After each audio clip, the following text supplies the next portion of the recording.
Hi everyone and welcome to this new video. In this video I want to talk about Suckless. And what is Suckless, you might ask? Well, it is a software community that is based on creating minimal, simple and efficient software following the Unix philosophy. So in this video I will describe their philosophy reading from their official website, and I will show practical examples, projects that I've written using the C programming language that showcase this philosophy. So as always, I hope the video is interesting. I hope you get something out of it. If you do, subscribe to the channel and you can also support me on Patreon. Thank you very much and enjoy the video. So let's start to talk about Suckless, and we can use directly their website, suckless.org. Now here, Suckless stands for software that sucks less. And basically they are a community, they write software and they write software with specific properties, with specific qualities. And this is why I want to talk about them, because I find their effort extremely interesting and needed into the ecosystem. So they have written a bunch of different software. One of the most famous one is DWM, which is a dynamic window manager for the X server. So let's read about their philosophy from the website. You can go into the philosophy section. So we are the home of quality software such as DWM, DMenu, and ST, and plenty of other tools, with a focus on simplicity, clarity, and frugality. And these, I would say, are the main characteristic of the Suckless community. Here, wait a second, I'm just gonna fix the things here. Perfect. So, okay. Our philosophy is about keeping things simple, minimal, and usable. We believe this should become the mainstream philosophy in the IT sector. And this is why I like the Suckless approach. It's minimal. And when it's minimal, it's simple, and it's simple to understand and to modify and to tinker with and to learn. So they believe that this should be the mainstream philosophy in the IT sector, and I agree with them about simplicity. Unfortunately, the tendency for complex, error-prone and slow software seems to be prevalent in the present-day software industry. We intend to prove the opposite with our software projects. And I also like about them is that they actually release projects like real working code. And this, to be honest, is a sad truth for today's technology, is that it is complex. We have software that try to do everything in a bad way with bad design. They are error prone because they are extremely complex and they are slow as fuck. And it's something that I personally don't really like. I hate about modern software is that it's really, really slow. Our project focuses on advanced and experienced computer users, in contrast with the usual proprietary software world of many mainstream open source projects that focus more on average and non-technical end users. We think that experienced users are mostly ignored. And this is another key point that I like about Suckless, is that their key target are people who want to become more experienced, more experts, who want to have an advanced usage of the computer. Now, everyone uses a computer nowadays. The difference between different people is that some of them use it in a more sophisticated way, as in like people who want to extract efficiency out of their usage. This does not really translate into productivity necessarily. I mean, you just want to be efficient so that you can do what you want to do. Maybe you don't want to be productive as in making money, but you want to be efficient in solving the problems that you need to solve so that you don't waste time. You just do what you want to do. It could also be about, like take a walk in the park and then you use your computer. But when you use your computer, you want to be extremely efficient. You don't want to lose time on useless things, on bad bugs, and on software complexity in general. And so their target is people who want to become more experienced. And I would say something that I really like about the Suckless approach is that it brings you to be more experienced. Because if you read their source code, if you understand the code, the structure, how to compile it, how to modify it, how to tinker with it, even if you start as a basic user, you will quickly be pushed to be more advanced user. And their approach pushes people to become more advanced. This is why I like it. Instead, traditional software, modern software, pushes you to be more average, pushes you to actually not understand what is going on underneath, because then you're gonna be a easier customer to sell, basically. At least that's what I feel. So this is particularly true for user interfaces, graphical environments, desktop computers, mobile devices, and web applications, of course. Designing simple and elegant software is far more difficult than letting ad hoc or overambitious features obscure the code over time. So of course here there is a contrast, there is a trade-off between having a lot of features and having a strong minimal design. Now, some people at first might think that, okay, less feature is always worse, but this is actually not true. If you use software, you will realize that many times you waste time because features do not work. So yes, you do have a lot of features, but most of them do not work properly. Most of them make you lose time. If instead you have less features, but they are robust, then you can work better with this because your expectation over the software, they do not break every time the software is buggy. The expectations are stable and you are better able to organize specific workflows that rely on the software. And in that cases, the software will not fail because it is minimal, and even in the cases where it fails, it is easy to understand and debug and fix. Furthermore, minimalism results in reasonable and attainable goals. We strive to maintain minimalism and clarity to drive development to completion. So I would say that minimalism in development is a key aspect. The problem with modern technology is that it is not at all minimal. It is all about having lots of features that you can sell to someone, but then when that someone who bought the software is going to try to use the software will most often break a lot of times. So many hackers are proud if they achieve large amount of code because they believe the more lines of code they've written, the more progress they have made. The more progress they have made, the more skilled they are, and this is simply a delusion. This is a key concept to understand, especially for young and new programmers, people who won't get into the field. Lines of codes do not really matter much. What matters are key feature is software design. How do you design a software? How do you design a minimal yet functional user interface? It could be a graphical interface or a command line interface. How do you design an interface that user want to use, basically, but in a way that makes them more efficient, that experienced users want to use? Because it is easier to convince inexperienced and average users to use a software because they simply do not understand how it can be improved, how it can be made better. They are mostly ignorant.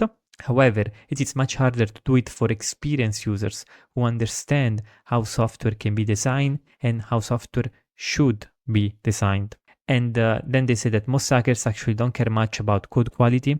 So as long as the feature works, then it's fine.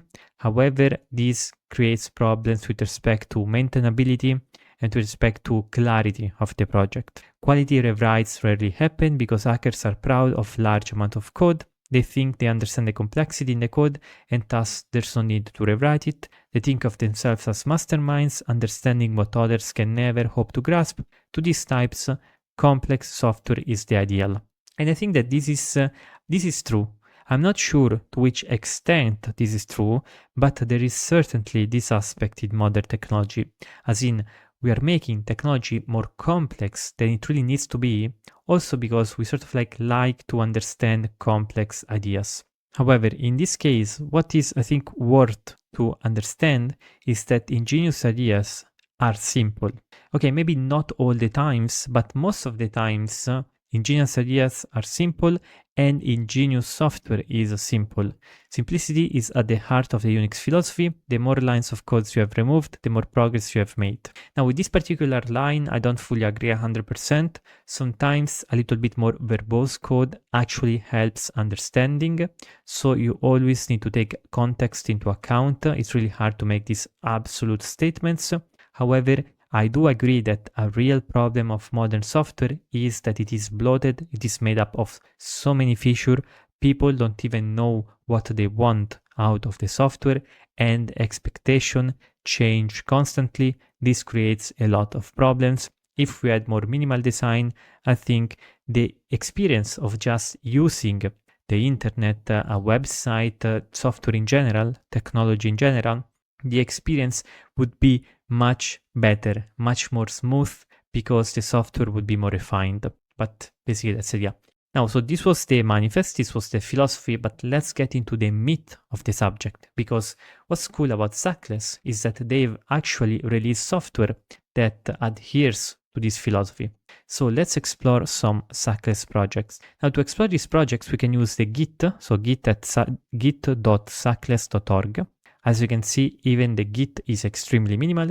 Here we have a bunch of projects with description, owner, and last commit. Now the project that I want to showcase in this video are three. They are ST, simple terminal, Cent for simple penetration tool, and DWM, a dynamic window manager. So let's start with ST. Now ST is as the name suggests, a simple terminal. So we can clone it. So if you ever wonder how does a shell work, how does a terminal work, how does a graphical terminal work? Well, in this case, we have our answer with ST. So we're cloning the project. Here we can, for example, check the lines of code, and we can see that we have almost 4,000 lines of C code in two different files. And here, if we check the files, we can see that we have a bunch of .h, .c, and .c. So basically the two most important files are the x.c, which contains the function that has to do with x11, basically.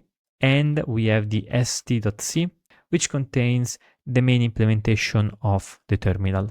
And basically that's the idea. I believe that in C we find the main, and then you can just follow up the code and read it yourself. Now, a very good thing about this thing is that, okay, let's first compile it. So let's just compile it. To compile it, we can just do make. It's gonna compile super quickly. So here, let me once again check this for the webcam. Perfect.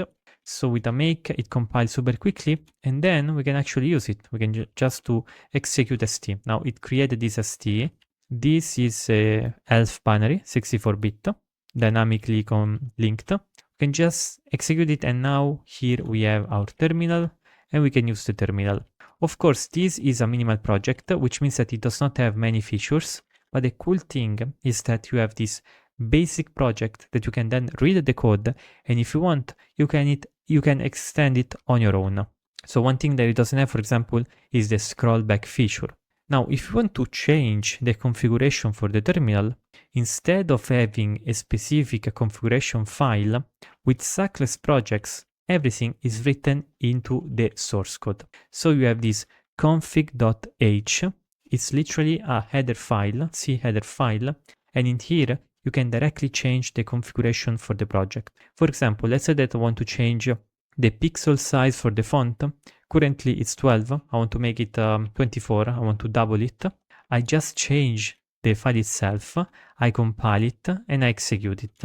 And now the font is bigger, it is double, and I can do that, and I can make other changes. I can change the shell that I'm using, I can change the arguments that are passed to the STY, I can change a bunch of different things, all in the source code. And of course, I can read the source code and I can understand it and I can modify it. That's a really cool aspect of Suckless project. It brings you to read the source code and understand it.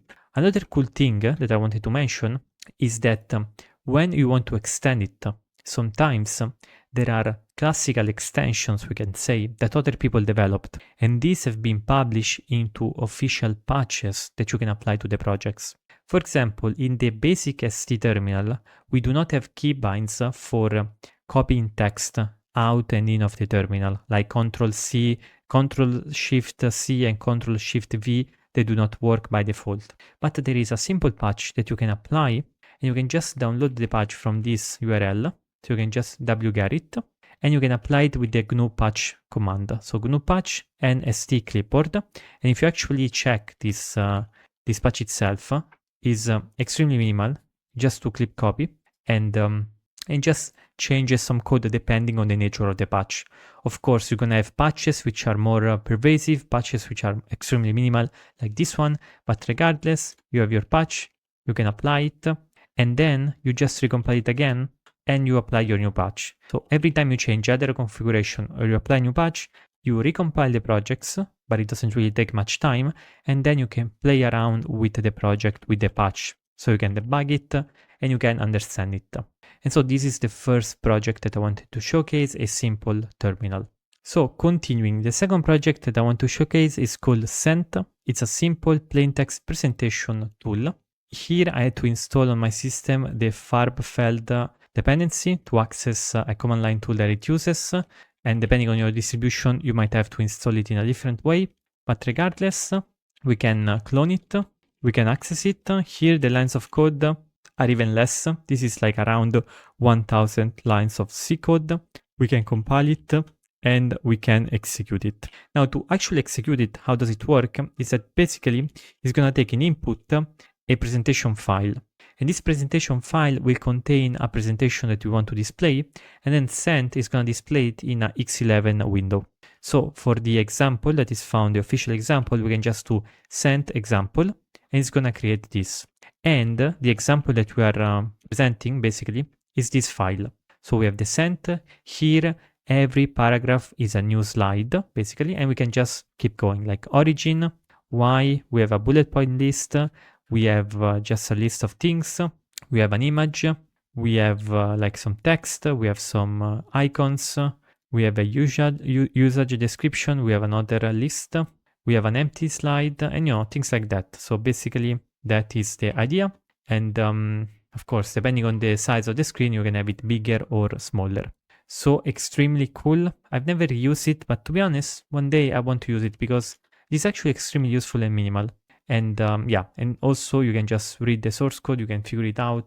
I think it should be fun. So if you're interested in presentation, in doing minimal presentation where you don't need fancy tools, Scent is something to look for because it seems extremely minimal, which I love. Final thing that I want to show is DWM, the Dynamic Window Manager. And so here I have some dependencies. Here, this one I installed on my Kali Linux machine because basically here I have I have a virtual machine. Actually, I have to start the virtual machine. So let's start the virtual machine. And in this, because right now I'm using Emacs and I'm using the EXWM, so EXWM tiling manager. So DWM is a different type of tiling manager. It's more minimal, dynamic window manager. And I installed it on my Kali. So I can just log in. And here I have modified the xinit to just execute DWM. So I just to start. And basically here I have, is currently running the DWM. Here I can use the mod character with the P to launch the menu. The menu is this launcher at the top. You can see on the top bar. It allows me to select which kind of tools do I want to execute. For example, I could execute ST. This is one example. I can execute Emacs if I want, and it's gonna tile the window according to the rule that I've chosen. And basically that's it. So here I have my Emacs, I can just use it, and when I'm done, I can just close it. If I want to close everything, I think I will have to do like Alt, like Window, Shift, and Q. Yes. Of course, this depends on the keybinds of the tiling window manager itself. Here I have some keybinds like launch the terminal, run programs, focus next window, and things of this sort. If you're interested in a video on the tiling window managers, just write in the comments, I can make it in the future. And if you want a minimal tiling window manager, DWM is something that I suggest you to look at. Once again, the project here is once again extremely simple. We can just clone it, and really the cool thing about it is that, for example, this one is a full-fledged tiling window manager in less than around 2000 lines of code. Here we are at 2300, and we can make it extremely fast. So really this approach to software development, it really pushes you to tinker around with technology, to understand how technology works, and now you can make your own tiling window manager in under 2000 lines of code. I really appreciate this level of minimalism, and maybe, who knows, in the future we can do deep dives, technical deep dives on how these projects work and have been implemented. And so this is it for this video. In this video, I wanted to introduce Suckless, which is a mentality, it is a philosophy that I really think there should be more around, because instead of going for more complex options, we should really try to search for simple solutions. It doesn't mean that we do not have to solve our problems. We do have to solve our problems, but we also have to take into consideration the complexity that we introduce in our solutions in order to find for less complex solutions. Why should we want less complex? We want less complex because it's going to be much better to use, it's gonna break less often, it's gonna be a more robust solution. And of course, the challenge is in finding a good balance between number of features and complexity and having a simple software. And this comes down to software design. So I hope the video was fun. I hope you got something out of it. If you want to support the project, you can either subscribe to the channel, and you can even support me financially in Patreon. Thank you very much, and to the next video.